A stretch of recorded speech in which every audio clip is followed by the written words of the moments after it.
looks like. Is this case? No. No. No. No, it's not sealed. I go up on there every day. Okay. I put in party designation. This is a witness, but he's our first witness. What do you want her in here for opening? Do you need to make an opening? Pre-trials. Our pre-trials are pretty good. I don't want to waste any time because they're limited. You want to wait? You read our pre-trials, right? Yeah, And we can waive our opening? if you want. That was my first, You said. I would like to make a short one. all right. And I'll make a short one too, but This is case 06D 349743. Counsel, state your appearances, please. Fran Fine, bar number 25, present on behalf of the plaintiff, Chris Horodesky, along with my law clerk, CJ Axelrod. And that's all I have to say.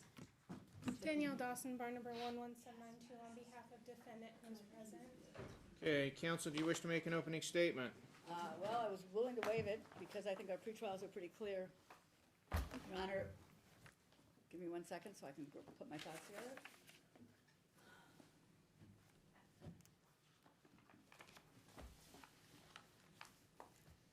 We're back again, unfortunately, and I say that because I am not interested in destroying anyone's life, nor is Mr. Horodesky.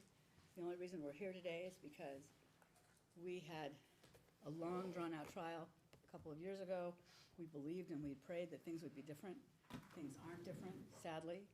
We're in the same situation that we were before. There's still alienation. There's still actions being taken that are unilateral. And as a result of that, we were forced to come back to this court. I'm hoping that at the conclusion of these proceedings, that some kind of a resolution can be made where we at least have a roadmap of a way to make this family whole, not together, but for the best interest of this child. Hayden needs to know that he's loved by both of his parents and that both of his parents are good people. In other words, his father needs to make sure that his son knows that his mother and her family are good. And Amber has to tell him that her family and Chris's family are excellent instead of alienating all of the families. So we need to stop the unilateral action. We need to have a roadmap to move forward. And we need to do what's in the best interest of this child. At this particular time, it is our position that until mom can designate and understand that Chris has a place in this child's life, as does his entire family, that Mr. Horodesky continued to be the primary physical custodian until such time as the experts in this case can make a determination that Amber has an understanding of what is the right thing to do and how to best do it. Thank you, Your Honor. Your Honor, the evidence will show that it's not in the child's best interest to continue with plaintiff having primary custody. Since the last hearing where Amber's visitation was limited to all day Sunday and one overnight Wednesday to Thursday a week, Amber has attended counseling. The therapist will testify that there is no Munchausen by proxy, there's no delusions, there's no psychosis, there's no mental issue that would support limiting Amber's custody to where it's at now or potentially even more.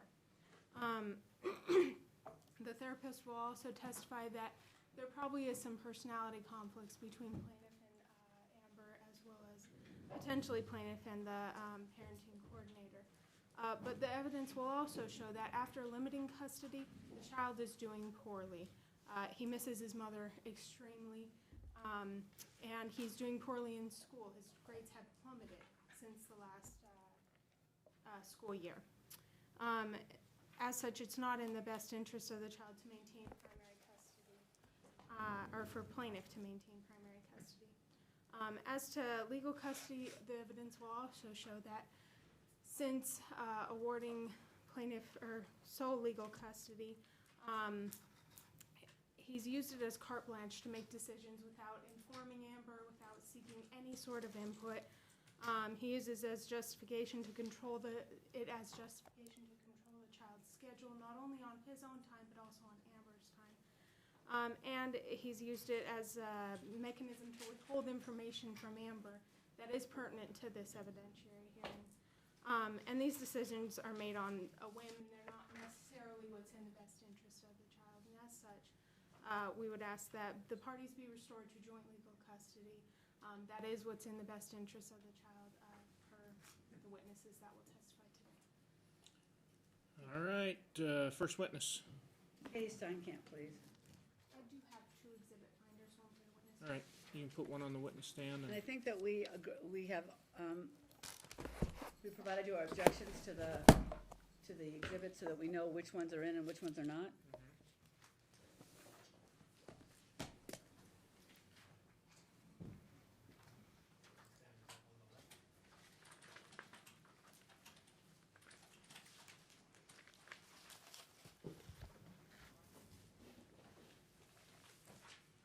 please remain standing and raise your right hand. Do you solemnly swear the testimony you're about to give in the fact should be the truth, the whole truth, and nothing but the truth, so help you God? I do. Please state and spell your name for the record. Katie, K-A-T-Y, Steinkamp, S-T-E-I-N-K-A-M-P. Go ahead and have a This seat. was meant to be in, because we only had the neck, and it was meant to be the whole thing, so if you want to object, object. Madam Clerk, may I provide another, I think we should, an afterthought, not an afterthought, but you realize it was, this goes without this already. Which one? Is it 17? 17. 17? I'll just add it onto the back page.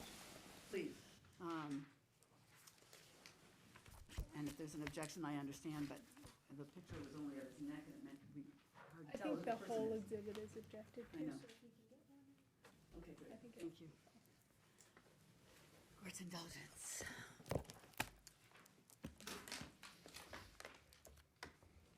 Good morning. Good morning.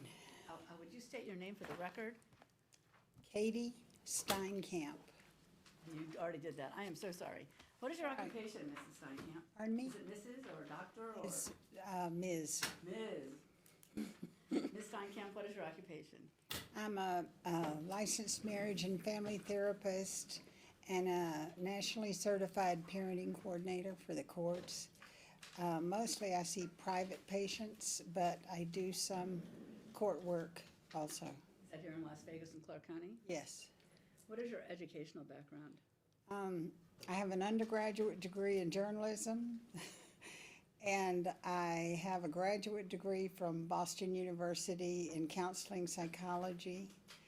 I have taught classes at UNLV in sexual issues in counseling and also groups and several other topics. And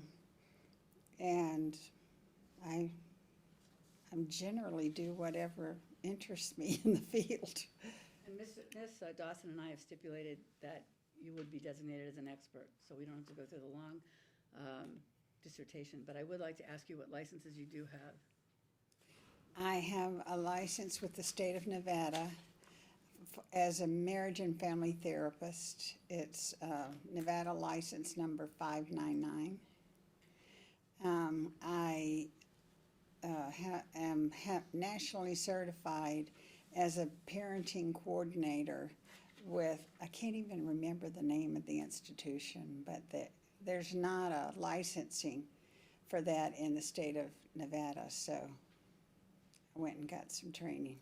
Have you been previously appointed by the Family Court in Clark County District Court to render professional services in cases such as this? Yes. Can I ask you how many times?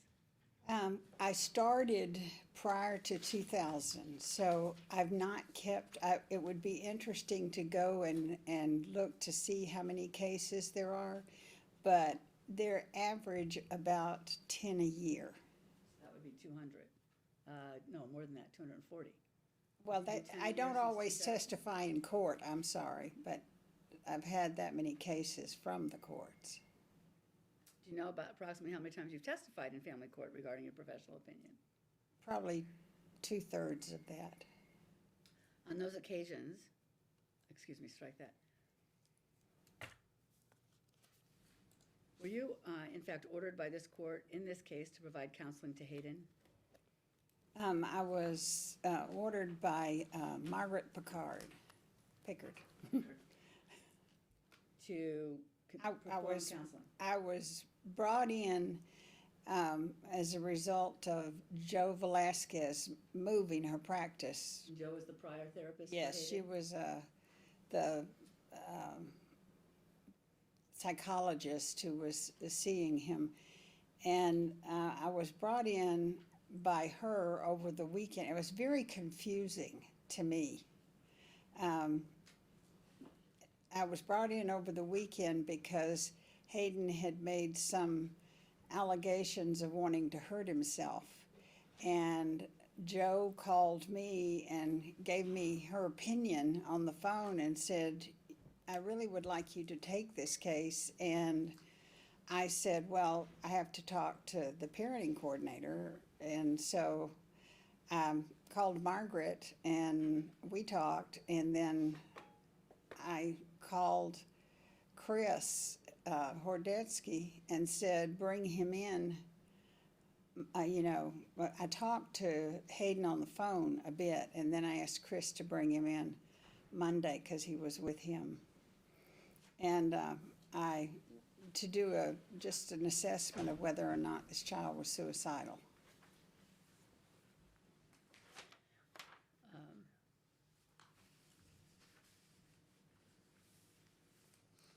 So can you tell me when that was approximately? I believe it was in July Of what year? of 2013.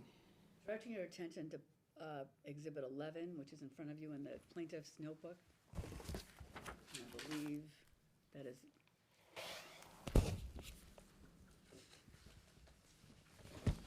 Yes. Do you recognize this document? Yes. Can you tell the court what it is, please? It's a letter I wrote to Judge Tootin on February of this year regarding Hayden. Is that because you didn't know it was Judge Potter's case? Yes. I really can't tell you how confused I was at the beginning of this whole transition from Velasquez to me. Are you still confused? No, Or make not sure. anymore, finally. But So, Exhibit 11 is a report that you wrote to Judge Tootin, yes, dated what? February 25th, 2014. And that was several months after you became involved with this case, correct? Yes. And tell me why you submitted this report to the court? Did anyone ask you to provide it? Yes, Margaret. Margaret Pickard? Can you tell us, if you go through Exhibit 11, highlight for the court any particular observations that you made that you believe to be important?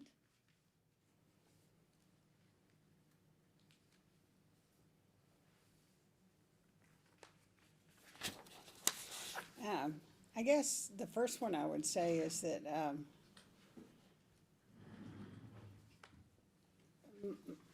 my sense of Hayden over time, first of all, he's just a beautiful, delightful kid, and he's very bright and sharp, and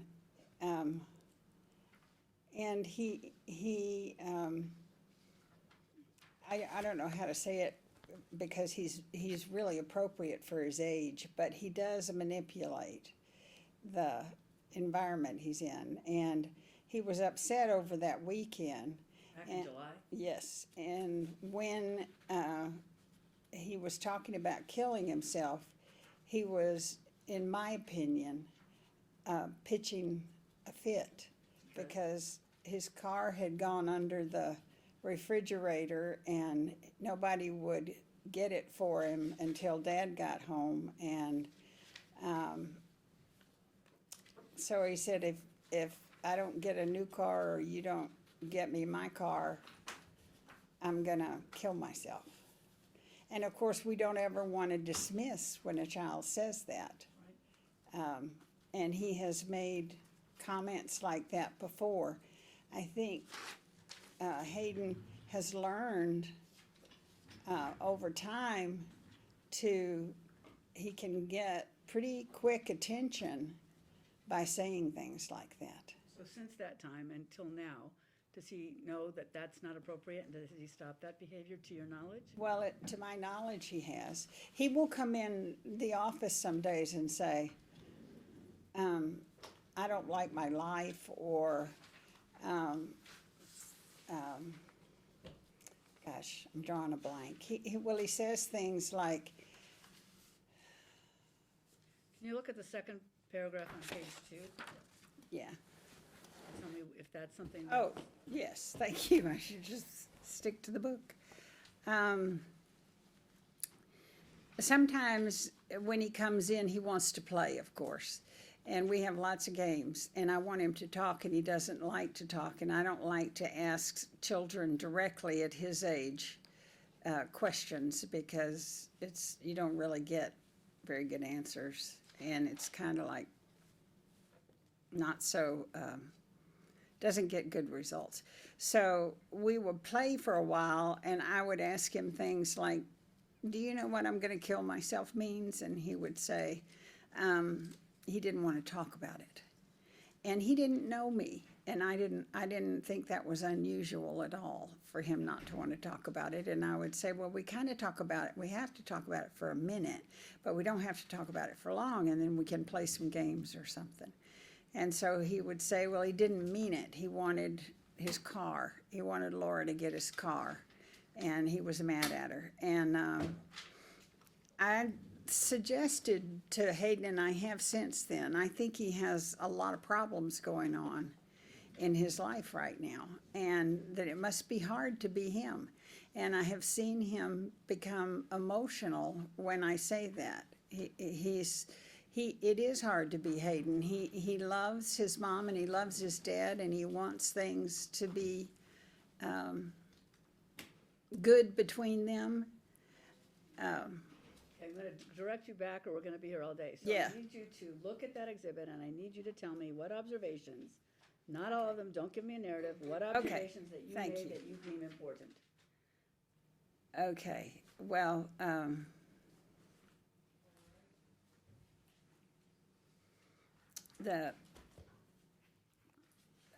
think it's important that I suggested in this report that when Amber is with him, when they would come in together, which wasn't that many times, but when they did come in together, I'd hear a lot of stuff about the courts and allegations from Amber. Okay, with Hayden present? Hayden was present, not always. Amber and I had a couple of sessions on our own, but he'd be sitting there playing with something or swinging his foot, or we would be in my office and Hayden would be outside. But Hayden, when he goes outside, stands next to the door and listens. And How do you know he listened? because the minute I open the door, he's there. And so in your therapy sessions with him, was it clear to him that he had heard this information? By things he had Yes. said later? Yes. In that second paragraph that it talks about, he replied that he thought his mom did, he says, Hayden discovered my nesting dolls. What significance did the nesting dolls have? Well, when Hayden would feel, he loved the nesting dolls. And when we were talking and he would feel a lot of pressure, he would pick up the dolls and start playing with them and just ignore me. And it became kind of a way, I think, that he could regulate his tension. Okay. And is there a point where Hayden just said to you, I just want to be something? What Yes, was that? And when was that's further along in the report, but on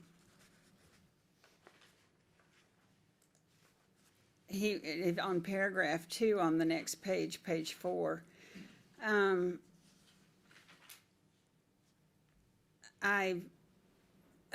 sometimes he comes in and speaks about how my dad is a liar and he doesn't love me. He just wants to keep me away from my mother. Or he'll say, I just want to spend more time with my mother, which I think is a reasonable thing for him to say. It's not fair that things can't be the way they were when my mother had primary custody and dad had supervised visitation. Or I just want to be a little boy. Why do I have to go through all this pain? It doesn't sound like an 8-year-old boy, and at the time he was 8. You talk about, back on page, I don't know if it's on page 3 or page 4, where you talk about Amber and you describe her with two different words. And I'm asking you if you can remember what you stated there and how, and why you said that. I felt kind of No, overwhelmed. tell me what the words are, please. All right, the words are, I hit histrionic and. Amber at hyperbolic. times presents as delusional and paranoid, and histrionic and hyperbolic. Why? And she's very, very verbal. She's very, very smart, in my opinion. And she's concerned about her son. I understand that. But it doesn't always make sense to me. And she would do that sometimes when Hayden was there. She would get upset. Sometimes or all the time? Not all the time. We did have, which I remembered later, but we did have a few private sessions, she and I. Didn't you ask that she stop bringing Hayden for some reason? Yes. Why is that? Because it seems like well, for two reasons, okay.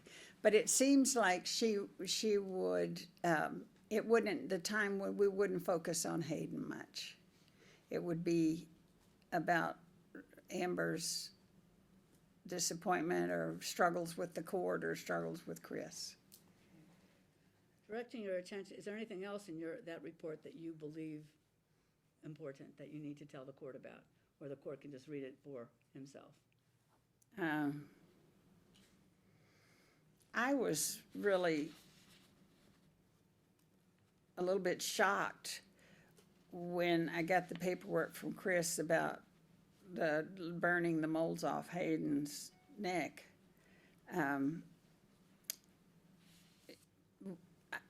I don't know enough about burning moles off kids' necks to say whether that's an acceptable practice or not, but it doesn't feel like it to me. And the other thing is, if I were to do something like that, I think it would be more comfortable if she had talked to Chris about it before doing it.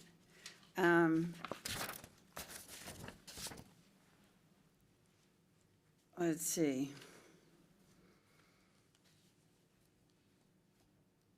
Go ahead. I was going to say on paragraph 3 on page 4, in my professional opinion, Amber is often inappropriate in the way she responds to Hayden. Hayden told his father that he could continue to see him with his girlfriend. Hayden told his father that he could not, that I missed a word in there, continue to see him with his girlfriend Laura because his mother would die. So that should be corrected. It should be he could not continue to see him? Right. And I asked Hayden about it in a session, and he said she didn't really mean that.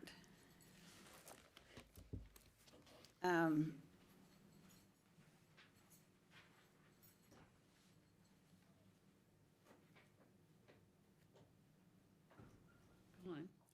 Well, I think that's, You indicate, if I could. It's- you- yeah. You indicate the biggest problem I see with Amber is her lack of judgment and her refusal to co-parent with Chris. Yes. I still feel that way. yes. Um, When she has Hayden, she just does what she needs to do with him. Can you look at Exhibit 12, please, which is, I believe, your addendum to your report, and that's dated March 4th. Do you recognize that? Yes, And this is your communication to the court as well? yes. What is it that caused you to submit this addendum? Margaret Picard asked me to be more clear. She didn't think my report was clear enough. If I could direct your attention to okay, and so that is, and what is your finding there, please? That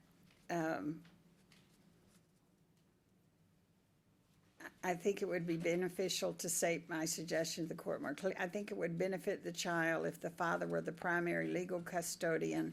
My suggestion is the visitation remain as it currently is. I have doubts about Amber's ability to exhibit good judgment when it comes to Hayden. And is that based on the neck issue or anything else? More than anything, that's based on things that Hayden has said to me about when he is with his mom, that his mom does not like for him to speak to his cousins or his other grandmother when, for instance, when she picks him up at school. The little nephews or cousins really adore him, kind of think he's a wonderful kid. And he's older than they are, so they kind of hero worship him, and they will try to get him to talk to him, and he ignores them When his mom's with him. when his mom's with I him. just wanted to ask you this,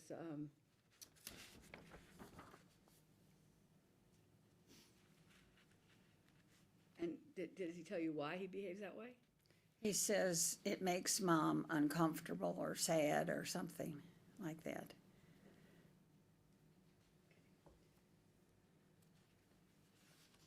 Directing your attention to plaintiff's proposed exhibit 13. What number? 13? And all of these are admitted, Judge, except for, you have the objections, Yeah, so Yeah, I'm I've not admitted- wasting time. I've admitted everything except those documents that have been Objected to? objected to in writing.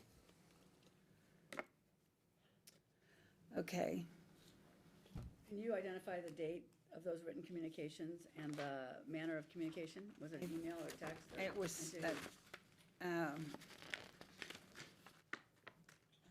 let's see. I think this was a certified letter. I don't have Do you have the the, envelope?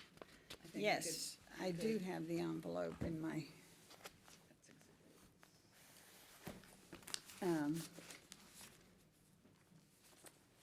this is the envelope right here. Oh, okay, so was that, and exhibit 13 was in that? I believe so. Okay, and, so ask you some questions about that, please. Okay.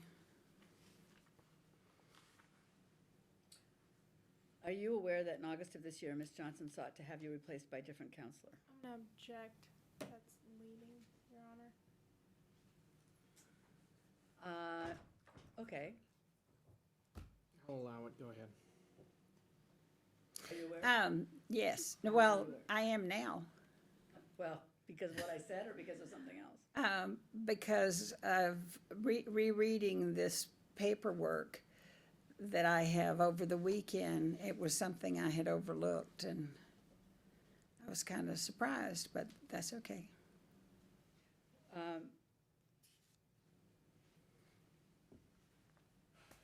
Let me see, just trying to. The written communications were what date, please? What was the date of that? Oh, in your copy, it doesn't March have, 17th, 2014, is that the first date? yes, Were there other dates and other communications included in that? no, The No. next page is an email, and it's dated March 12th, yes, and that's also from Amber, yes, and then there's a text message dated, I don't know what date. but it came with the same package, so. Okay. And there's several text messages, it's 4 or 5 pages. How did you know that they were, no, excuse me, strike that. As you go through these communications, can you point out any concerns you had with what Ms. Johnson was stating and whether her representations were correct? Wow.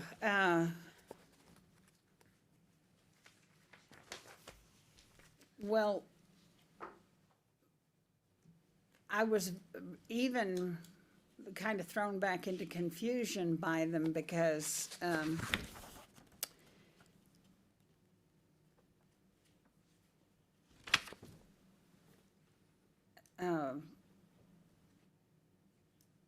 let me just review them for a minute because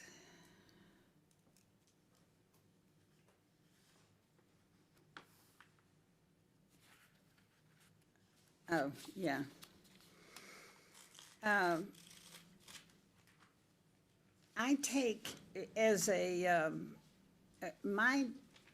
vision I have for my own part in this case is that I am a counselor for Hayden.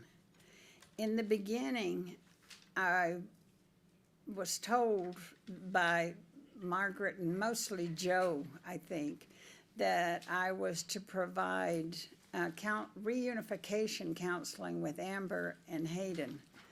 And after seeing them a couple of times, it became apparent to me that they really didn't need reunification counseling. I didn't really understand what that was about.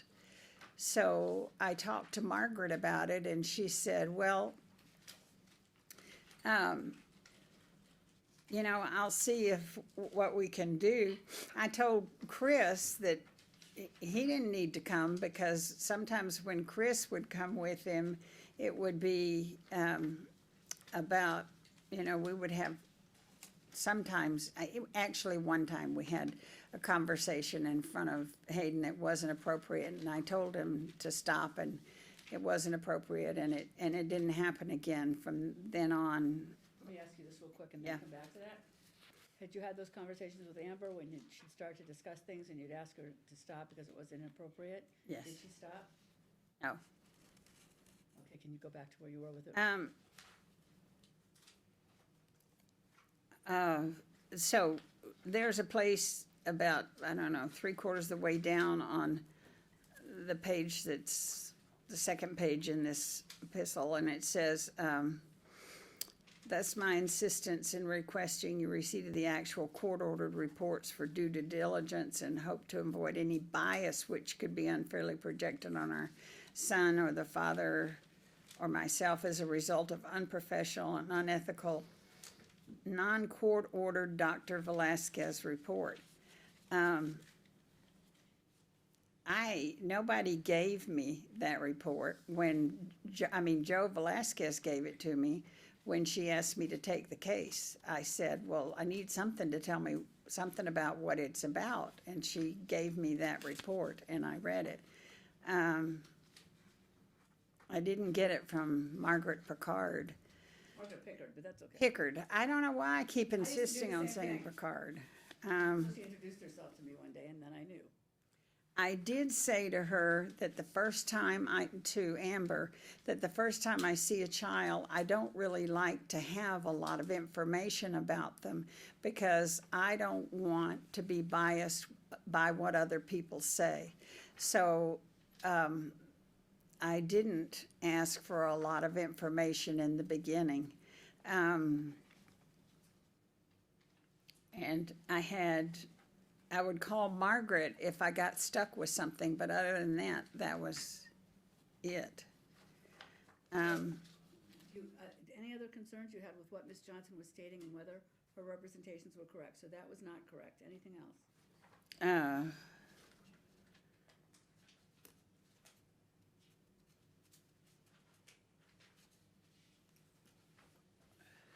Well, I think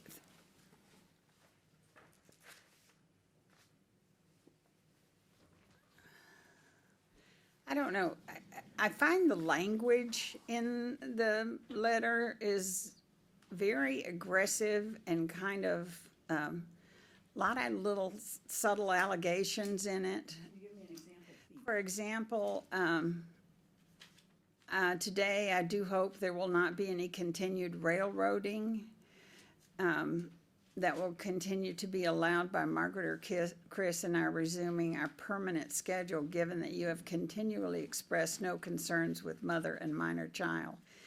What I said to Amber, in my recollection, because I didn't write all of our conversations down verbatim or anything, but in the context of it, I didn't have enough information about Hayden to give an opinion about whether or not she and he needed to be in therapy. But I think I flippantly said to her, I don't think Hayden needs to be in therapy. And kind of under my breath, I said, I think his parents do. Do you still feel that way? Yeah, I do. You think it's his parents that need counseling and not Hayden? I think Hayden needs counseling too. No, I don't think Hayden does not. I understand if the court decides they want to have Hayden do counseling with somebody who's doesn't know anything about this case, I can't do anything about that. But it has taken me over a year to get his confidence and his comfort in my office. How often I see him now weekly, How often were you seeing him before? every 2 weeks. And why did you go to weekly? Because it seemed he got more comfortable and we were able to talk more. In the beginning, he was very reluctant to talk about anything. He would go, he wanted to play games and I would play with him, and then I'd say, okay, let's talk for 5 minutes. And he'd say, no, I don't want to talk about this. And sometimes it takes children a long time to trust a person. So now, what's the protocol when he comes in? And when he comes in, the protocol is, okay, I want to play Yahtzee. That's the newest game. And I'll say, okay, you get 10 minutes of Yahtzee. We got to talk for 5 minutes before you get the 10 minutes of Yahtzee. And he'll watch the clock. But he talks? But he talks. And so, how long are your sessions? With Hayden, sometimes they're 30 minutes, sometimes they're an hour because we're playing a game that, I won't play Monopoly, but that's the only one. When you play these games, are you able to get messages? Oh yeah, we talk while we're playing. And so you get his mind off of what he doesn't want to say and he says it. Is that what you're saying? So can you tell me what you've learned about Hayden in this year and a half almost?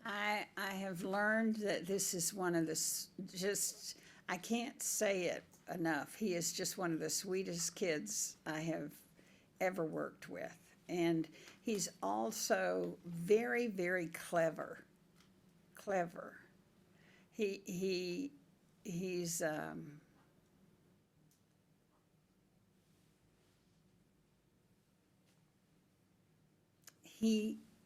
he loves his mother, and he feels protective of his mother. Is it a parentified? Is it a parentified? Well, person trying to protect her?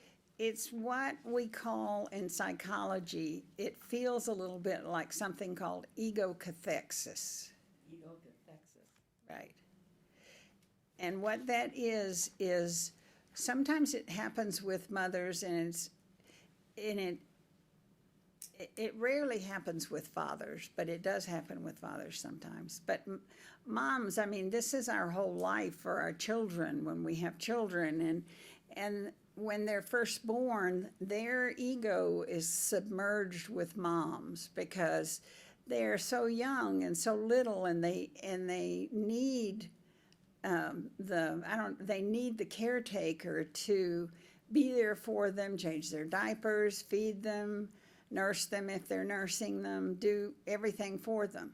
But as the child learns to walk developmentally, he starts to leave, what we call leave home, but it really is like if you watch a child, he'll go around the corner and then he'll peek back to see if mom is still there or dad is still there, and then he comes back. And the trick is to allow that to happen so that that child begins to develop his own ego, his own sense of being able to provide some element of safety for himself. He has to be away from mom or dad, and then he comes back and goes away and comes back. Well, with ego cathexis, that's a hard one to say, you know. That's a great word. The mom's ego doesn't become independent of the son's or the child's. It's like the little, my metaphor for it is it's like the little cartoon bubbles in the funny papers. You know, that's the ego. And Hayden's got his little ego and mom's got hers that's bigger because she's an adult, and dad's got his, of course. And mom's ego is still meshed with Hayden's. To not completely, he says what he wants to say, but he wants mom to be happy. And so he does things sometimes to make her happy, not that necessarily are true. To what extent, if any, has his father played a part in the counseling? He brings him. He has come a couple of times by himself because he had concerns, and I didn't want him to talk about him in front of Hayden. And And so we would have a session. And to what extent, if any, has Amber played a part in this counseling? In the beginning, she was there quite a bit, and then I will say this was probably my problem, but because Margaret had an issue with getting a release signed, and I had very little clarity about what kind of release she was talking about. And she said, well, you can't see Amber unless you get this release signed. Did Chris sign the release? Pardon? Had Chris signed the release? According to Margaret, yes. But Amber didn't sign it? Oh, and I thought eventually it occurred to me she's talking about getting a release from me. In other words, my release, but I didn't realize that until much later. I thought she had some kind of release for a parenting coordinator that I'd never heard of or something. So it limited my actions with Amber, because when she'd come in, I'd say, you know, I can't see you until you get this release sign. But it was a misunderstanding on my part. And then she finally she came in and we got it cleared up, and she signed my release. And then she came in a couple of times, and as I referred to earlier, she was really kind of inappropriate in the way she was talking about. Excuse me. Can you turn it off?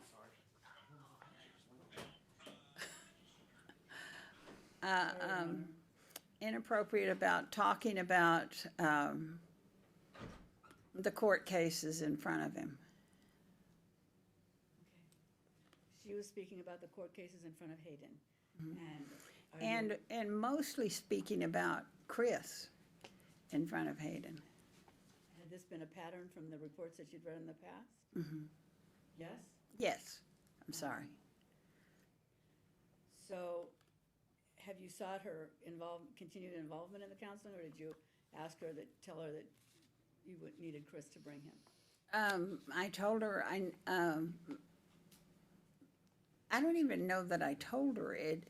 Quite honestly, it just evolved that Chris would bring him and leave and go sit in the waiting room, and I would see Hayden. When Amber brought Hayden, did she come into the room and insist on being in the room with you, or did she wait in the waiting room as well? She would wait in the waiting room for a while, and then we'd come out, and then that's when the talking would become. That was inappropriate. Is that what you said? Yes. Okay, so would you provide the court with your opinion as to Hayden's status and other factors impacting him based upon the counseling with him since March of this year? Would you say that again? Okay, it's pretty long. Could you provide the court with your opinion as to Hayden's status and other factors that impacting him based upon your counseling with him since March of this year, 2014? I think he is doing very well. I think that he is, in the beginning, when I first started seeing him, there were questions about Hayden lying, there were questions about Hayden stealing, and making comments about not wanting to live. And he comes in now, and he is happy to see me, and sometimes he gives me a hug, and we talk for a few minutes and do our thing, and he's just much more peaceful. So, I need you, okay, wait a minute. Again, in August of 2014, Ms. Johnson sought to have you replaced. Yes? Yes. And directing your attention to Plaintiff's Exhibit 36. Well, let me ask you this. You were not replaced, is that correct? Right. And do you think that after these proceedings you should be replaced? No, because I think whoever they get is going to have to spend quite a while to get to know this child again. Okay, Exhibit 36, please. I'm looking. 728. 36, all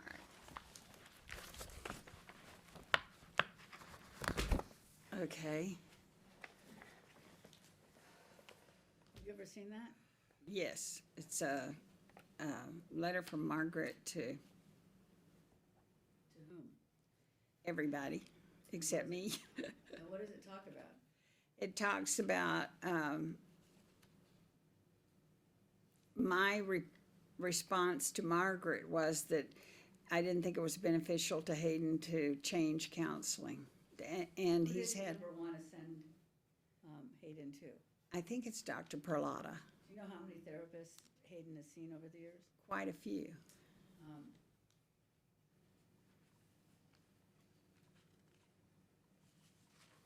I don't know the actual number. So, this is an email string that, beginning with an email on August 21st, 2014, and is it from Amber? The first one to the last page it would be. Yes. From Amber to whom? Chris, Is this the email from Amber to Margaret that talks about different counselors, getting different counseling? from yes. Okay. Does it talk about a complaint that was filed anywhere in that?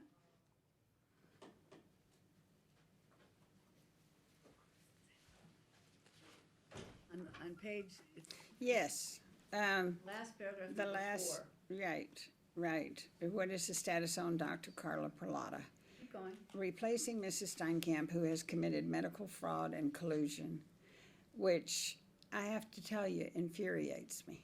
Keep going, please, and then tell me what infuriates Our you. recorded sessions prove she is reporting the opposite of what is discussed and observed in therapy. Do you record the sessions? I don't record the sessions. I think it's unethical. I have paperwork that I ask both Chris and that comes in a package when I first see them that they sign, and one of the requests is that nobody records the sessions. So were the sessions recorded by Chris? No, Were the sessions recorded by Hayden? no, Were the sessions recorded by Amber. Amber? Yes. How do you know that?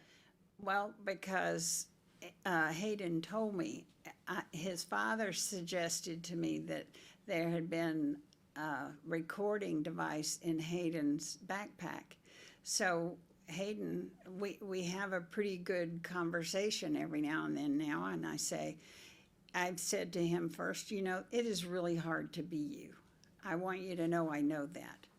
You're stuck in the middle of all of this, and it is really hard to be you. But I need to know, have you ever had a recorder in your backpack when you come in here? And he says, sometimes. And how did that make you feel? I was furious Why? because I think it's unethical, wildly unethical.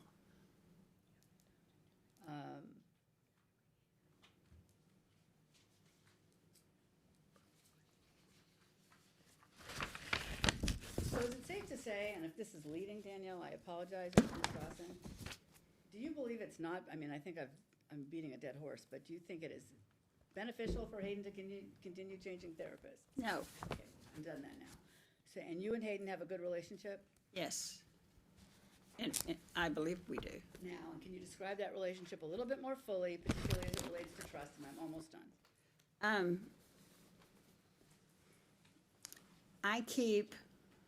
I am of the opinion, I've worked with children often in my career, and I'm of the opinion that it's okay to provide them with food and things when they come to therapy because they're kids and they're always hungry. And so we get popcorn or you know, something in the room that he can eat. He comes bouncing into my office now. I don't have to pull him in. The other day he was reading a psychology book that he'd taken off of my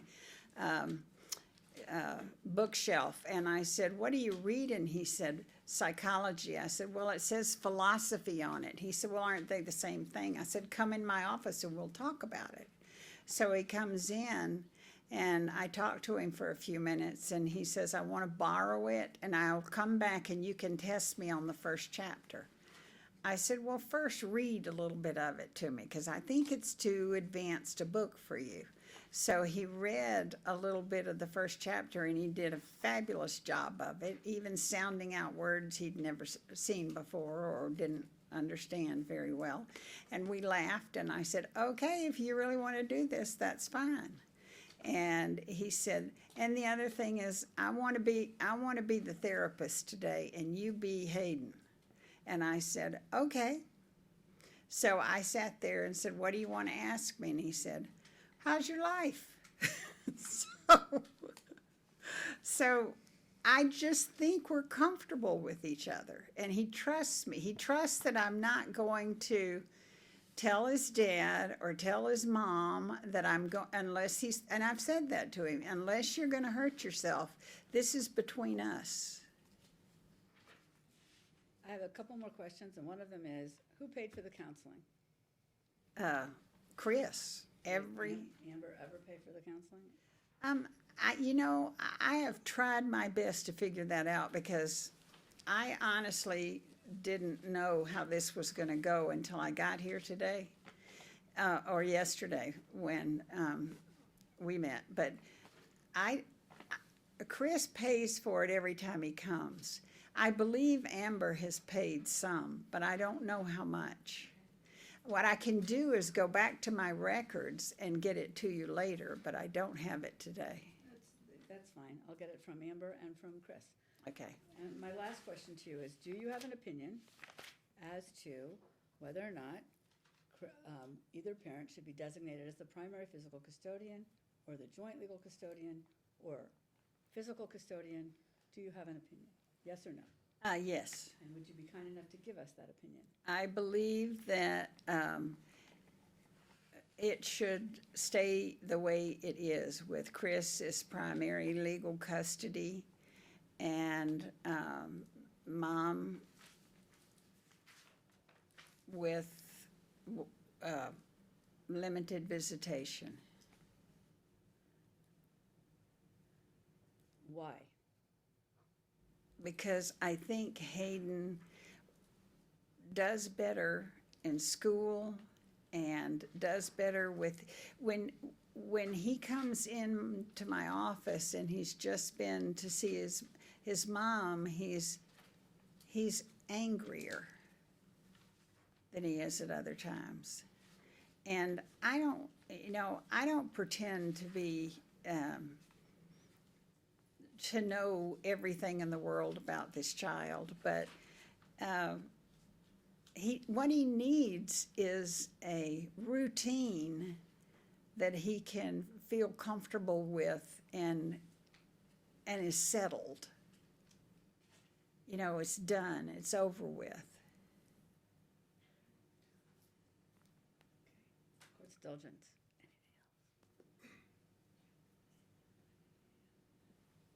I'll pass the witness. Thank you. When you testified earlier, you testified about the, Oh, I'm so sorry. One question. Have you been contacted any time by Dr. Lenkite? No. That's it? you testified about some confusion at the beginning of this case. What was the confusion? Well, the confusion was that I wasn't sure what I was supposed to be doing. And who clarified that to you? Margaret Picard. And there's confusion about a release, correct? Yes. That was my confusion. Was it anything to do with Amber being non-compliant at that time? No, but I didn't understand that. I kind of got the feeling it was, which is why I kept getting anxious about the whole thing. But it turns out it was just, I needed to get Amber to sign a regular release. So your initial introduction to Amber was that she was being non-compliant. That Yes. was your initial impression. And that subsequently changed, correct? Yes. Okay. Now, you testified about how the child had made some statements that could be considered suicidality or of suicidal nature. What is your opinion on that today? I don't think he is a risk for suicide. I think he's at risk for doing something to get attention. Do you believe that's facilitated by either parent's behavior? No.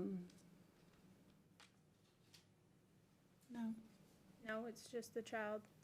I think he just, he gets mad and because something is not going the way he thinks it should, and he gets the attention. From who? Well, probably, I don't know, from whoever, from both. So both parents play into it, is what you're saying. Mm-hmm. Do you believe that the child has a good relationship with mom? Yes. You talked a little bit about ego bonding. Is that something that would have been intentionally facilitated by mom? Not all of it, because I think it happens developmentally with all children. The part that is, I don't know if it's intentionally, but moms need to recognize that they need a separate ego and need to allow them to create that. Is that something that Amber would have known about prior to? Well, yeah, because, I mean, I don't know Amber well enough to answer that, but I would say that most mothers understand that from the time a child starts to walk, you start to let go a little bit. And you're stating that Amber has not let go. What makes me think that, yes, because what makes me think that are the times when Hayden says she encourages him, Mom doesn't want me to talk to my cousins at school.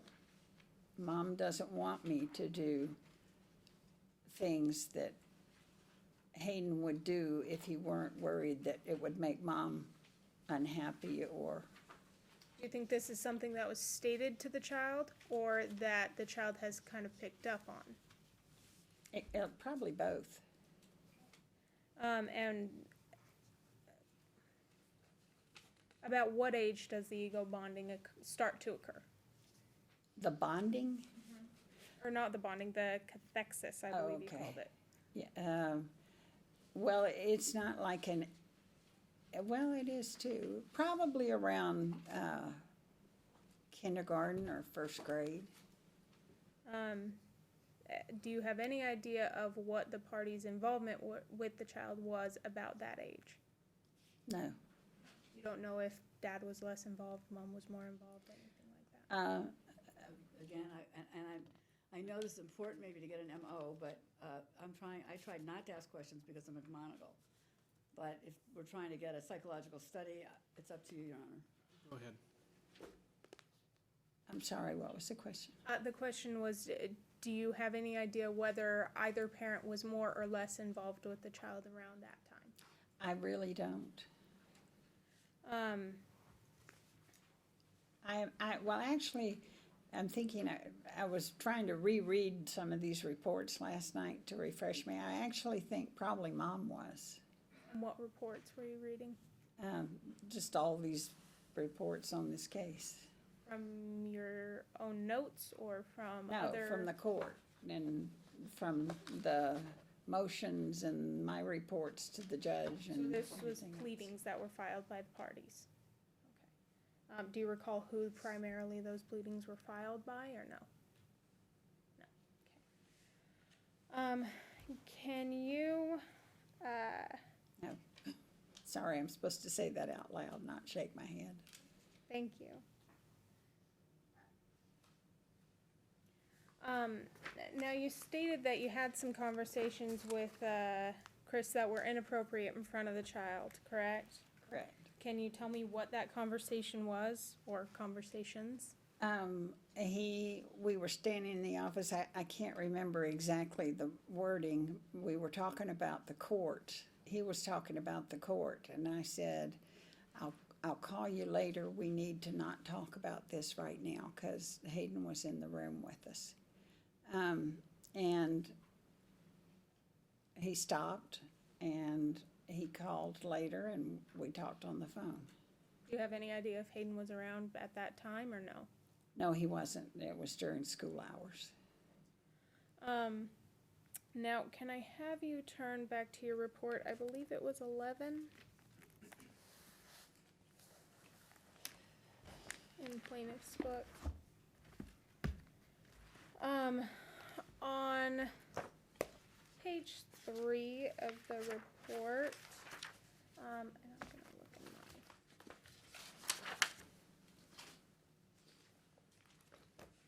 You testified about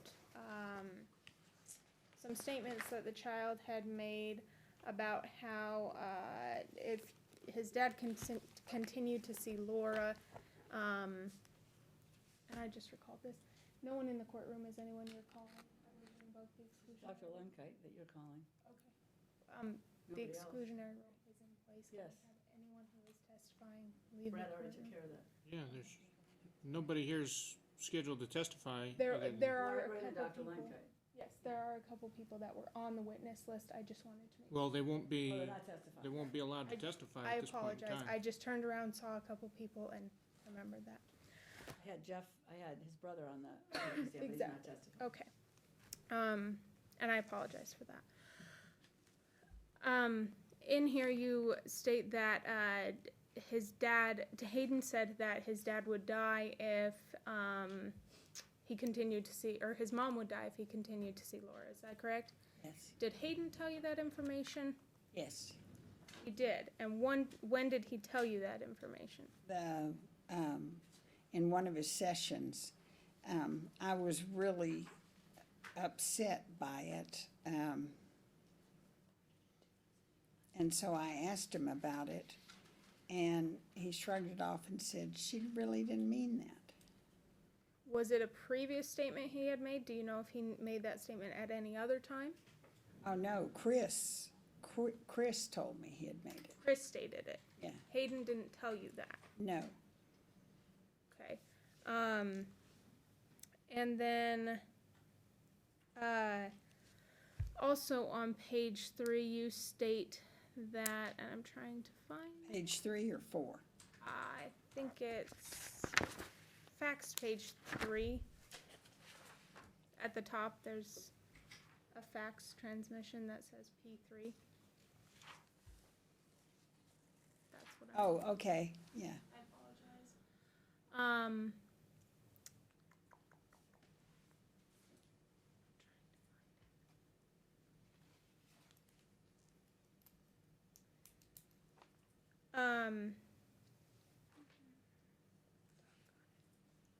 I apologize, I should have highlighted this. At any time, did you hear anything and put in your report that Amber never contacts Chris about anything? Is that one of the statements that you had Yes. made? And did Hayden tell you this? Oh, Chris did. Okay, did you do any research of that on your own? Did you contact Amber and try and vet that? No, you just took it as that was the case. Well, I took it as that was the case, and it could be erroneous, I don't know, but I always got copies of everything.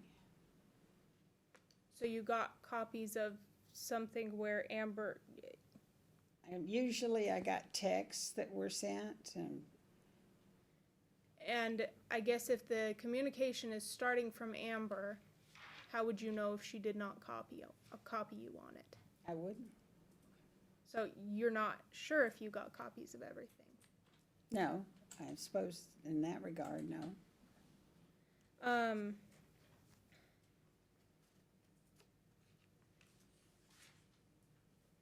You stated there was a time when you and Amber were speaking about something in your office and Hayden was listening at the door.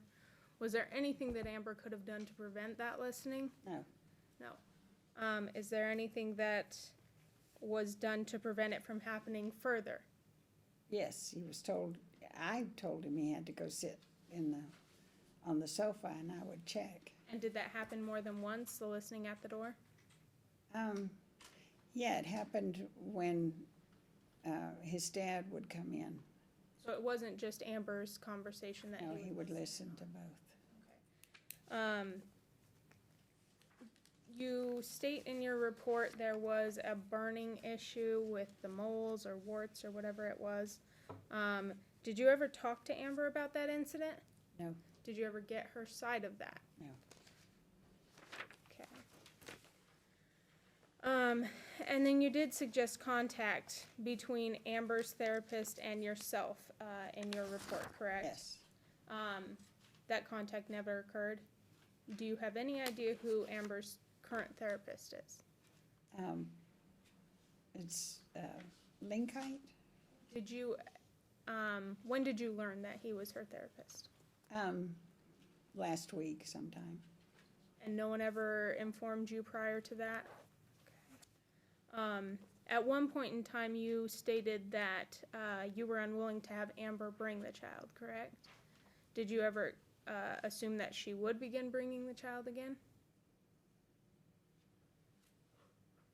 No. Not So necessarily. you wouldn't expect Amber to have told you who her therapist was, correct? Well, I would have expected somebody to let me know. Somebody meaning who? Well, Amber, Margaret, somebody who knew. Are you aware of whether plaintiff knew? No.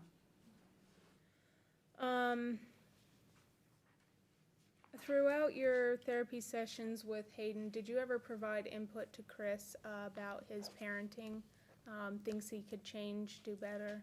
Yes. What were those things? That he was a little perfectionistic in his expectations of Hayden's ability to. He wanted Hayden to do everything perfectly. And he's hard on him at times about, or he has been. I think he's better at it, but he's, you know, we don't have, he didn't have any experience, Amber didn't have any experience of children before they got this child. So, most parents take personally when a child does something that they don't like. They take it personally and they'll say, don't ever do that again, that's wrong, or whatever. And it may not be. It's just, I don't know. It's like I tell people about teenagers, you know, you've never had a teenager before and they're the icebreaker on the front of the ship. And they're teaching you things about kids that you didn't know because you never had one before. So you tailor your advice to Chris based on things that Hayden says in therapy? Or he says to his dad. And when was the last time you did see Amber? Oh my gosh, I don't know, it's been a while. So approximately? I don't even have an approximate, I should. My fault, because I didn't think to look up exactly when I saw last. Was it at least 6 months? Oh, yeah. So in the past, however long it was, have you provided any sort of guidance to Amber as to things she could change and do better? No, and I have to say that I don't feel 100% responsible for that, because I would try to call and she wouldn't return the calls. When was this? In the beginning, before I let go, before I'd stopped trying. So back when she was still bringing the child to therapy, or no? No, she,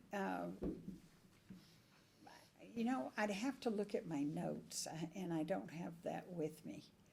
But there was some reason why we stopped. And I don't want to make an allegation, because I don't know exactly what it was. Understood. You've never, well, I think Ms. Fine went over that. Did you ever discuss with the parenting coordinator at all, who Amber's therapist was? No, And you weren't aware that she was in therapy? no.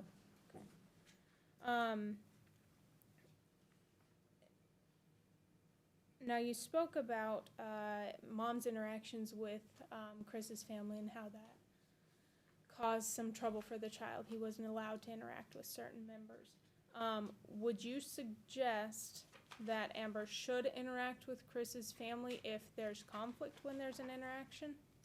I don't think Amber needs to interact with Chris's family, but I think it's okay when she goes to pick him up at school. If the kids are waving and trying to get Hayden's attention, I think it's okay for Hayden to wave to his cousins or to say, "Hi, how are you?" or something like that. And the indication you got from Hayden was that he's not allowed to wave at all. He's not allowed to he's not allowed to notice or speak to his cousins. And that's something that's come directly from Yes. Amber. She has told him. No, he told me that Mom gets mad if I talk to them. So this is something maybe subconsciously that he's picked up. It could be. But you're not sure exactly how that was communicated to the child. I got the idea from him that it was said, but I didn't say, "Hey, did she say this, or are you just thinking you'll make her mad if you do that?"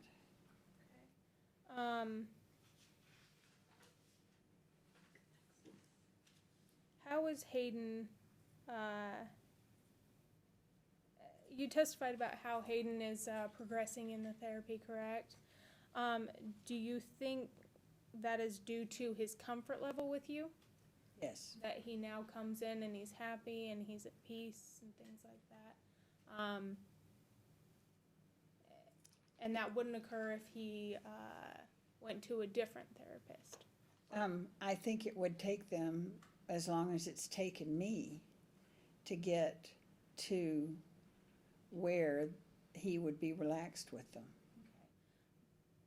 And he would still come in and be comfortable should other things in his circumstances change, at least with you. I'm sorry?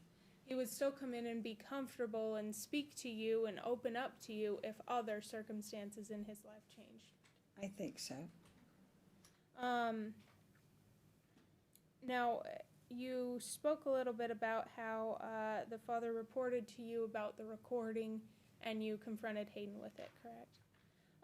Did his father ever report anything else to you that you were able to confirm or deny with Hayden? I don't recall anything else. He never asked you about how the child is being told to fail at school? Oh, no, that happened recently, like last week. But I came out and I talked to Hayden, and I came out and I just indicated to Chris, Hayden did not confirm that. So I guess what was the conversation that happened between you and Chris? Between me and Chris, we didn't really have one because Hayden was there. I just looked at him and mouthed the words, "No." So prior to that, how did he inform you, or what did he inform Called you me was on the going phone, Okay, and what did he state? or he texted me. He texts and calls, so I don't know. He said, oh my gosh, I forgot.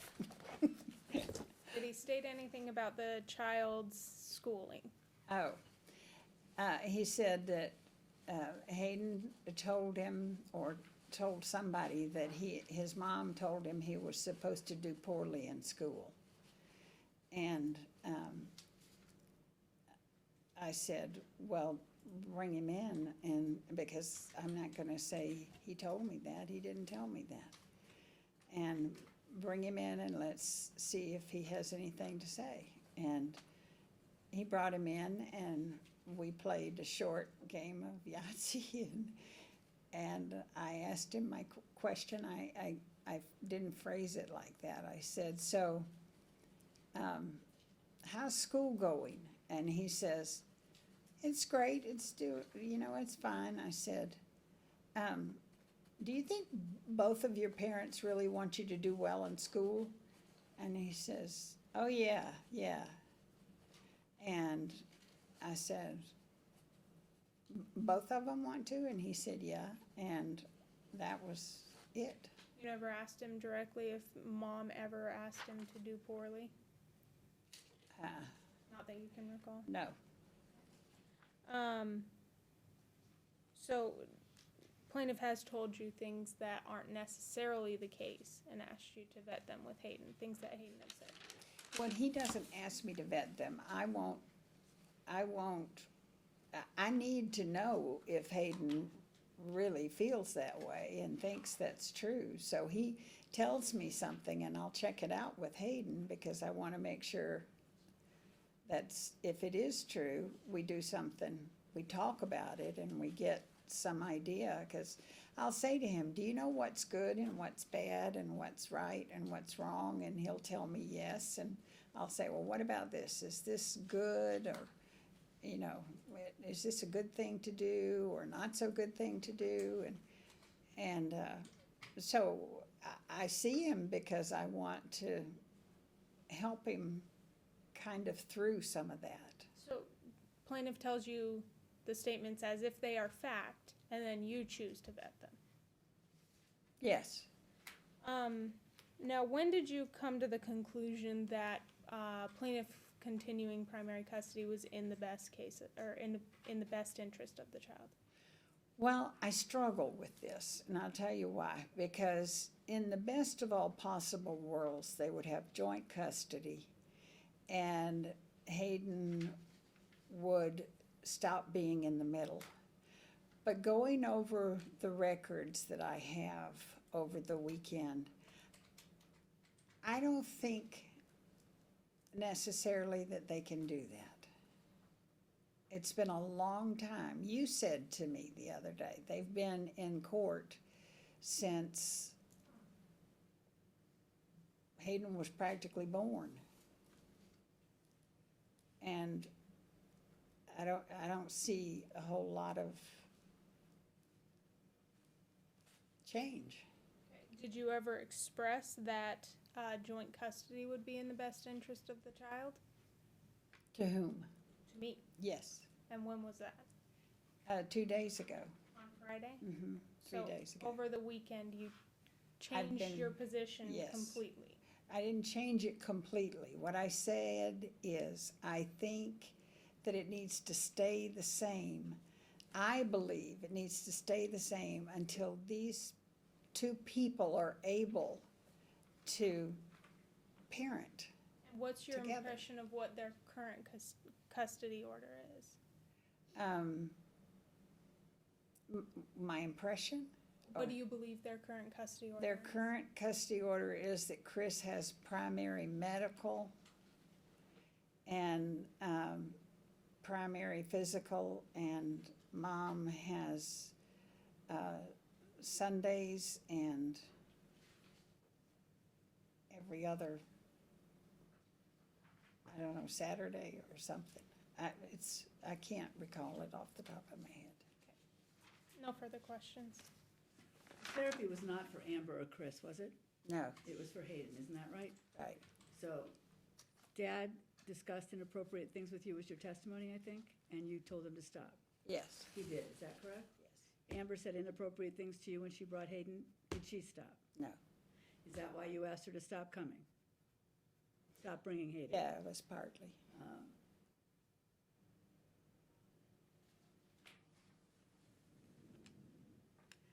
Could any of this, I really should not ask you a question I don't know the answer to, but is this ego cathexis,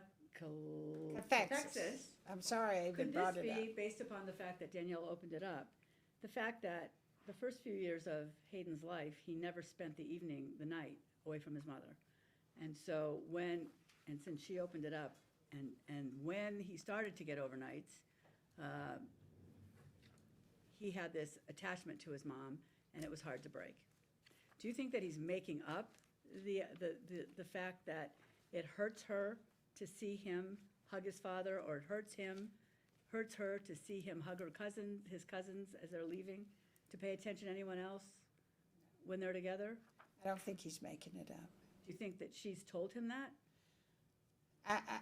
There are a lot of ways to tell somebody that, and I think he definitely gets the message from her. In what ways could he have told her that?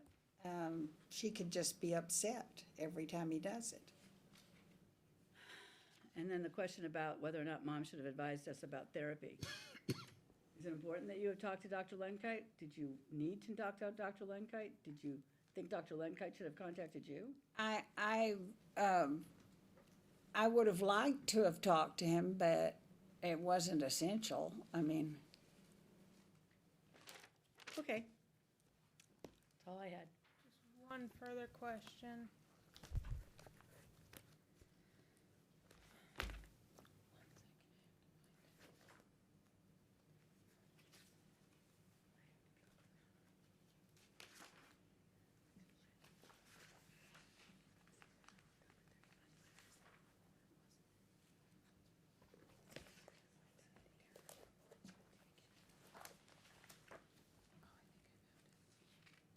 Okay, can you turn to what is marked as plaintiff's 11, page 5, up at the top of the page 5. I apologize, it's not date stamped. What page? 5, it's at the top of page 5.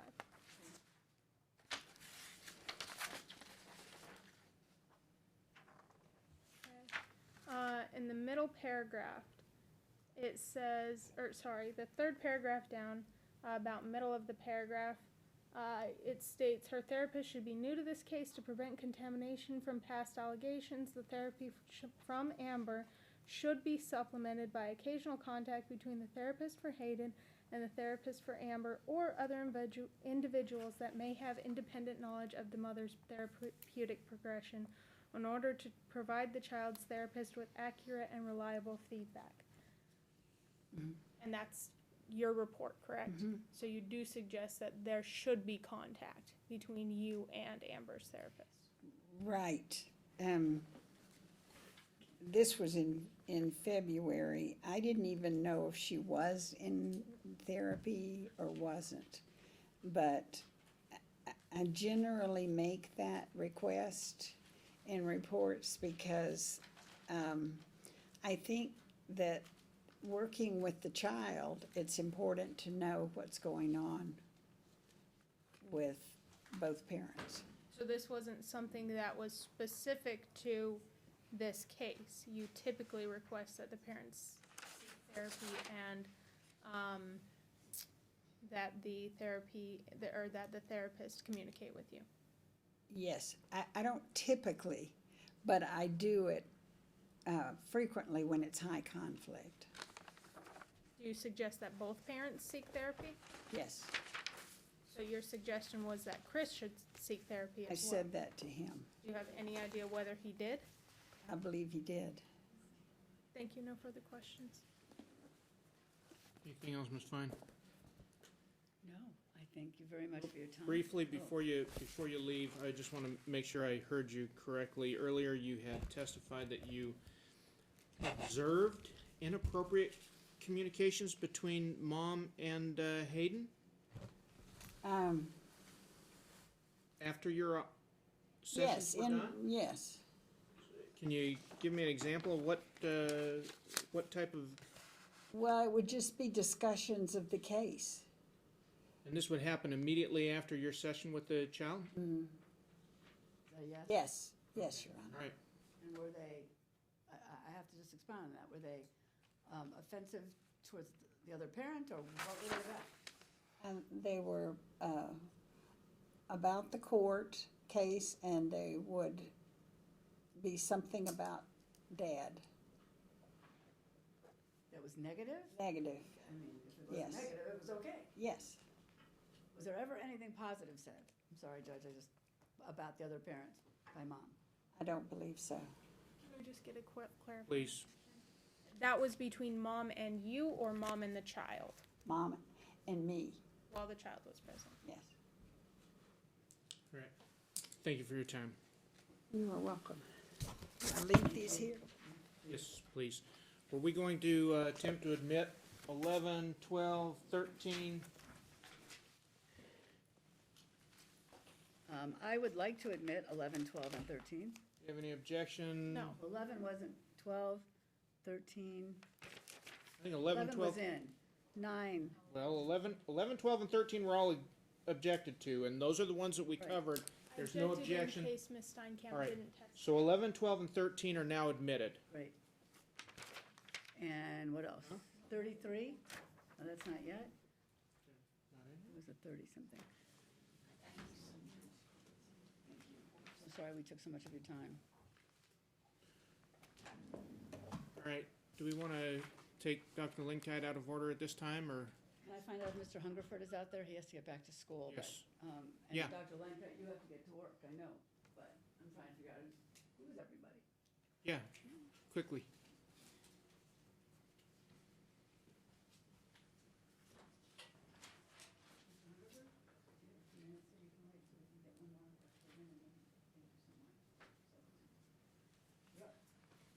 All right. I asked Mr. Hungerford to wait, we'll call him after. You think you'll be long with Dr. Lankett, Daniel? I have a few questions. I know, but do you think it'll be like an hour, or? I don't think I'll be an hour. I think probably 30 to 45. The whole truth and nothing but the truth, so help you God. I do. Please state your name for the record. Gary Lenkite, Lenkeit. Can you Here's a little state your current occupation? Yes, I'm a psychologist. Okay, and what kind of training do you have to hold that occupation? He's an expert. We've already agreed. Yeah, we've, Okay. but you can go through it if you want. I mean, if you think it's beneficial. But we've already stipulated his Understood. expert. How many years have you been practicing as a therapist? As a therapist, I was first licensed as a marriage and family therapist in California in 1982, something like that. I've been a psychologist since 1986 in California, licensed in Nevada since 1992. Okay. And you've testified in cases such as this? Yes. Okay. Approximately how many times? Thousands of cases. I want to talk to you about your interactions with Amber. What were you initially approached to do in this case? There was some question whether I would be doing an evaluation or doing therapy and an evaluation. And what was the eventual determination of that? Well, after talking to her and seeing that an evaluation had been done by Dr. Pellini, and there was a recommendation for therapy, we did therapy. Okay.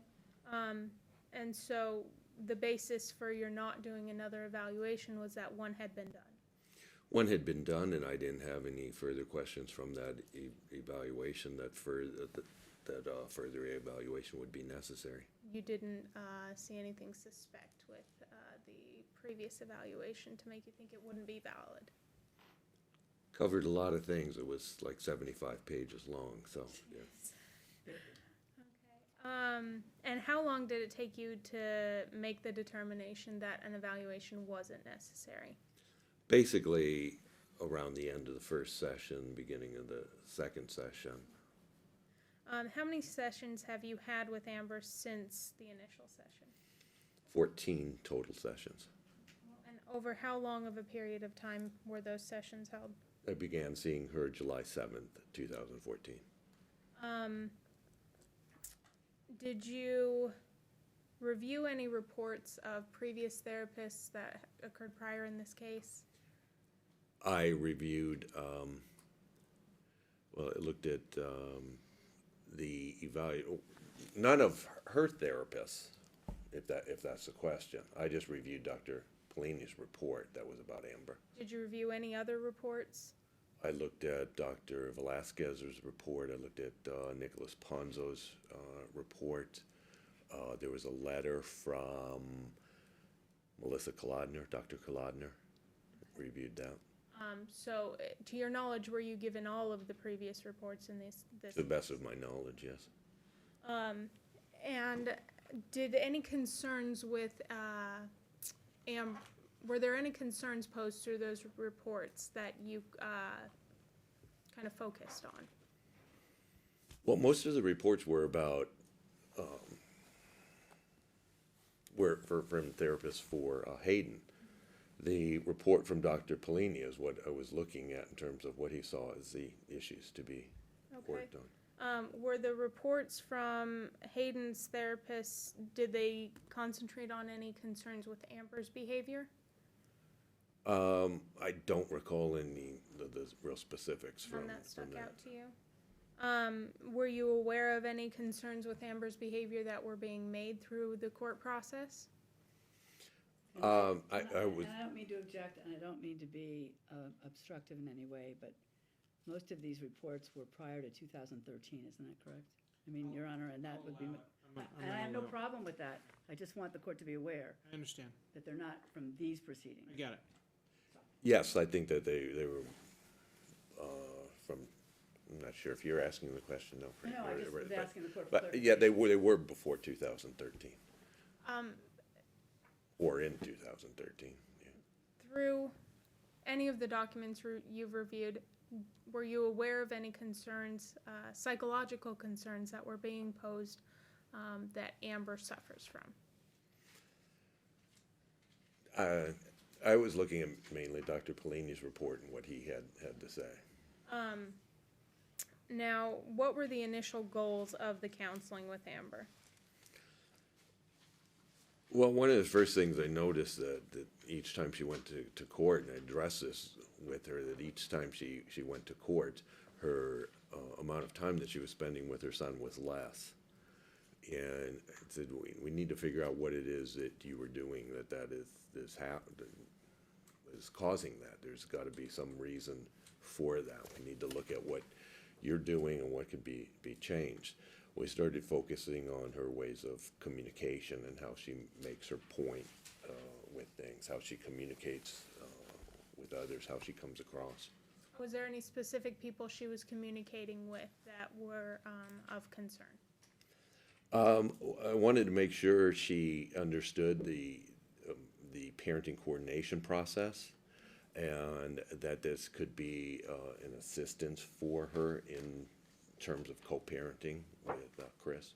So in the beginning, she didn't necessarily understand that was meant to be a help to her? I don't think she saw it as a help, no. And why do you believe that was the case? I don't know why she thought it was okay. What from her behavior made you believe that she didn't see it as something that could help her? She didn't see how it was going to resolve any of the issues that were coming up, like schools, like the custodial situation, the therapy situation for Hayden, how it was going to address that. Is that typically the case in patients who have a parenting coordinator? They don't see how it could help them? Most of the parenting coordination cases that I see, there's one person who just doesn't see how the process is going to work, and another person who says, yeah, I really want this to happen, which sometimes makes a person who thinks that it's not going to work more firm in their position, because they're in parenting coordination because they don't get along. So I tried to point out to her ways in which she could help address some of the issues she had. Again, we were working a lot on communication. So communication with the parenting coordinator. Communication style in general, but in large part how it's reflected in the parenting coordination process. And through that therapy, were there any results that you could see?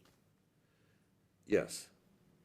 What were those? I think she was more direct in her communication. One of the things when I talked to Margaret, the parenting coordinator, about the case, is that she said she wasn't being, that Amber wasn't being as direct as she needed to be in terms of making her points about things. So one of the things that Amber and I talked about is, like, you have these issues here. Bullet point why this is an issue, bullet point what you want to do about this, how you want to resolve these kind of things. Next time she came in and she had all the bullet points. Did you subsequently talk to Ms. Pickard about that? I talked to her on one occasion that I recall, and when she gave me this information, and then I worked with Amber. And that one occasion that you spoke with her, was that the only time she ever expressed concerns about Amber's behavior to you? Well, it's the only time I talked to her, so yeah. Were there any other concerns other than Amber not being direct that were posed to you? If I could look at my notes of that.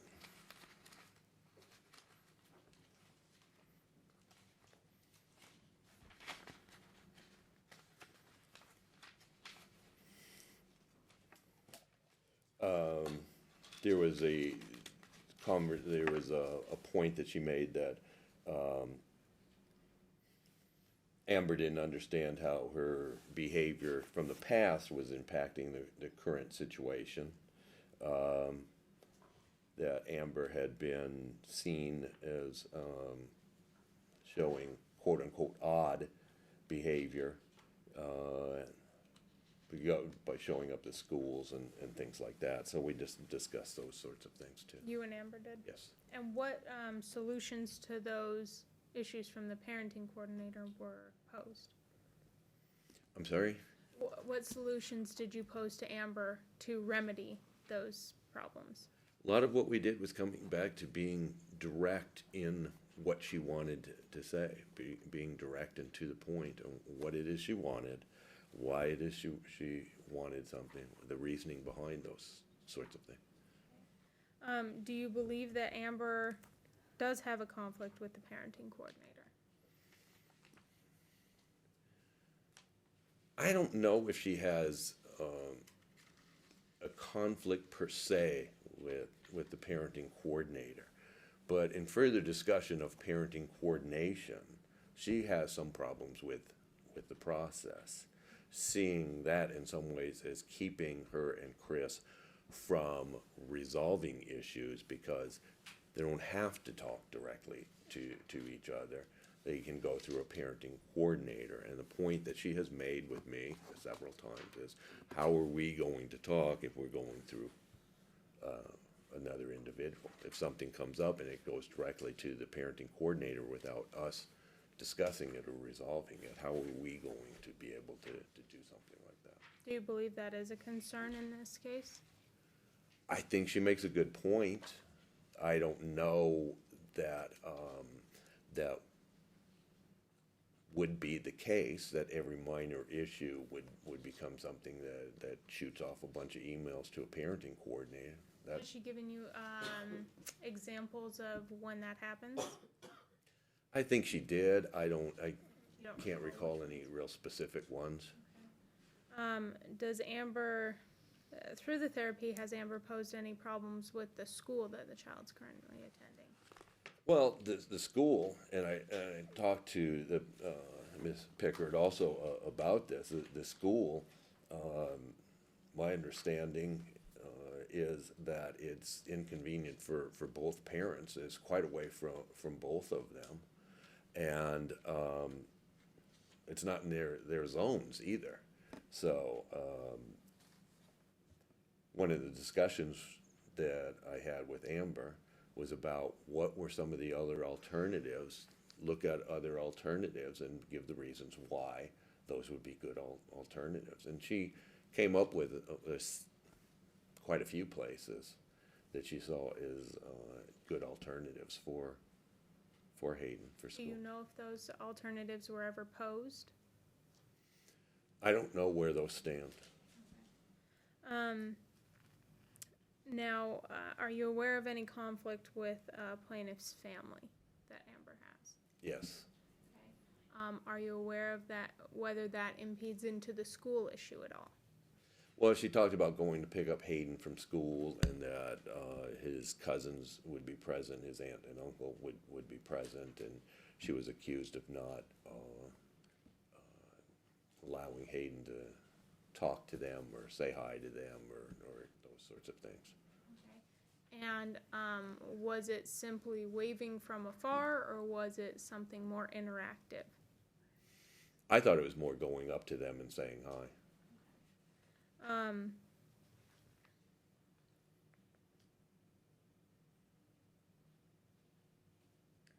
Were you able to see a difference once Amber was able to implement some of your suggestions or concerns that you had? I think she has been more direct with things, much more to the point. Yeah, much more to the point and succinct about things. And that was the main concern, was directness that was posed to you.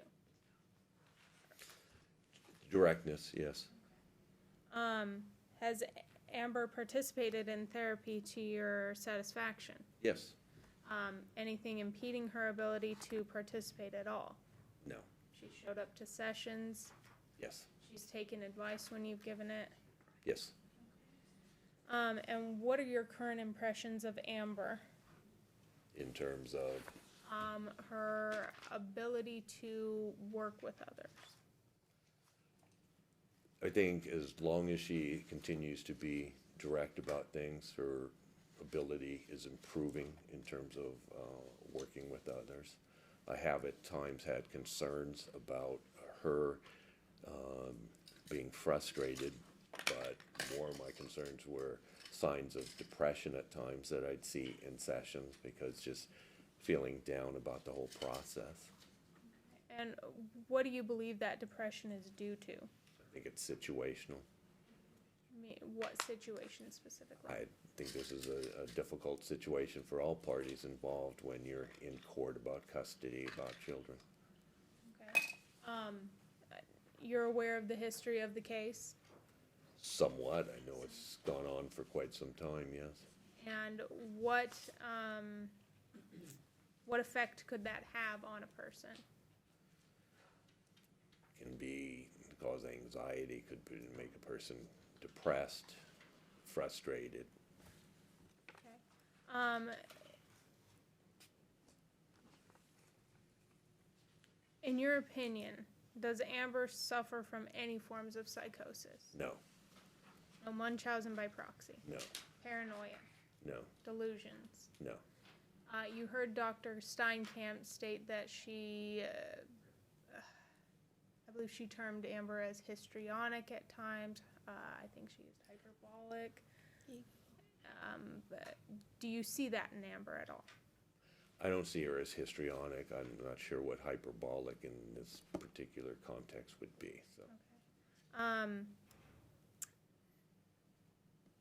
Do you have concerns about Amber's ability to interact productively with the child in this case? Well, I haven't witnessed any interaction between her and the child, but based on what I've seen in my therapy with her, I don't have any concerns about her interactions. Okay. Do you have any concerns about her ability to care for a child? Well, again, I haven't seen her interact with her son, but in terms of what I have seen, there's no major psychological difficulties which would impede her interaction with a child. So you have no concerns about her mental state? No. Now, did you ever receive any contact with Ms. Steinkamp? No. You heard Ms. Steinkamp go over an email that was sent from Amber. Can you turn to Plaintiff's Exhibit 13?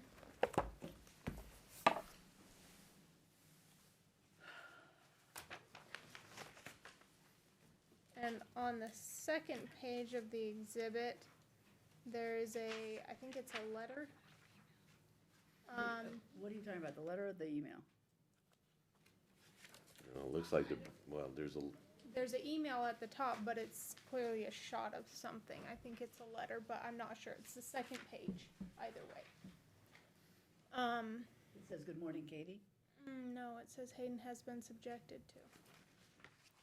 Did I flip 2 pages? I flipped 2 pages. that'd be that's the page third 3. page. Sorry, I flipped 2 pages. It is the second page that I'm talking about. Original message, good morning, Katie. So, throughout this communication,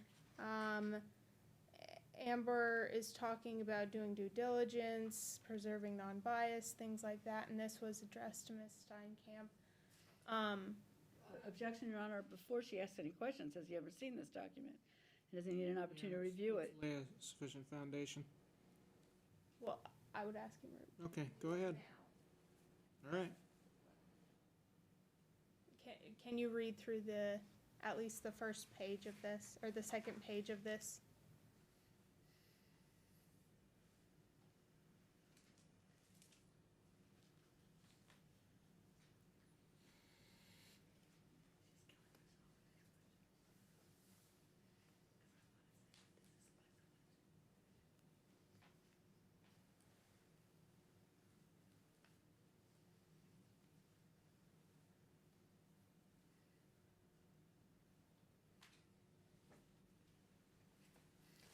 Okay, read part of it, so.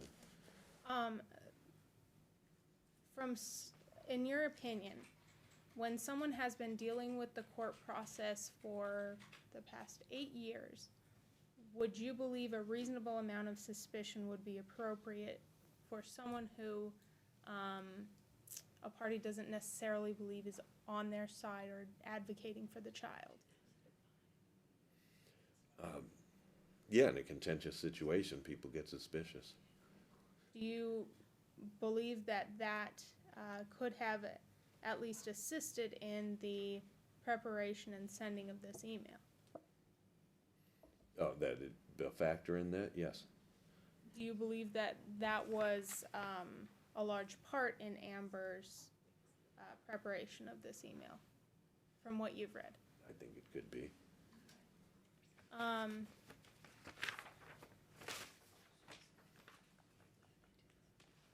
Can I have you turn to what is in the defendant's trial exhibits? And it's Exhibit B. I'm sorry, where are you asking? Defendant's B. Your Honor, can we take a 5-minute comfort break? I literally have That's- one. Yeah, in just a moment. I need, what exhibit? B. As in exhibit. Okay. Now, is this your report that you provided? It's my letter to you regarding Amber's participation in psychotherapy. Okay. And in this letter, you state that you had reduced psychotherapy. You were beginning to reduce psychotherapy at that time, the frequency. That I was going to, yes. Okay. And what was the purpose in that? Well, I thought she had made a lot of improvement in terms of her communication skills. We have since kept it once a week through this date, partly because there was the court date coming up and raised some anxiety issues for her. The plan is now to reassess after all is said and done. And what would that reassessment entail? That would entail a conversation between myself and Amber about further goals, progress that has been made, and anything else that needed to be accomplished. Okay. So that would be based upon how Amber feels the situation should go, correct? Yes. And the like I said, the only concern that was posed to you from anyone in this case was her ability to communicate directly. Oh, well, and the interactions with, the school, the quote-unquote odd behavior. Okay. Had any other concerns been posed to you, would you have vetted those Yes, and worked on them with Amber? No further questions? I have quite a few, but, Let's take a 5-minute break.